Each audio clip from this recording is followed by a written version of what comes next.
அன்பான சகோதர சகோதரிகளே, நல்லா இருக்கீங்களா? இன்றைக்கி தவளை ஆடை பற்றி பார்க்கலாம்.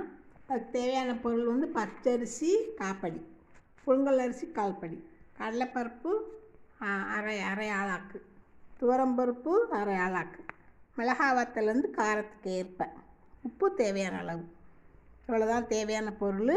இது எப்படி பண்ணணும் பார்க்கலாம். பச்சரிசியுடன் வந்து புழுங்கல் அரிசி சேர்த்து ஊற வைக்கணும். நல்லா ஊறின பிறகு துவரம்பருப்பு கடலைப்பருப்பு ரெண்டையும் தனியாக ஊற வச்சுக்கிடணும். பிறகு நல்லா களைஞ்சி கலெல்லாம் நீக்கி நல்லா ஆட்டிக்கணும். மிக்சியில் போட்டு நல்லா ஒன்று ரெண்டாக ஆட்டி உப்பு காரம் சேர்த்து நல்லா அரைச்சிக்கிடணும். பெருங்காயத்தை கூட மாவுடன் கலந்து நல்லா பிசைஞ்சு வச்சுக்கிடணும். ஒரு வாணலியில் எண்ணெய் ஊற்றி காய்ஞ்சதும் சிறு சிறு அடைகளாக தட்டி எண்ணெயில் போட்டு பொன்னிறமாக எடுக்கணும். இது வந்து நல்லா சூப்பராக இருக்கும். மாலை டிஃபனுக்கு ரொம்ப ஏற்றது. எல்லோரும் பண்ணி பாருங்கள். நல்லது. அடுத்த பதிவில் சந்திக்கலாம். Good bye. தேங்க்யூ.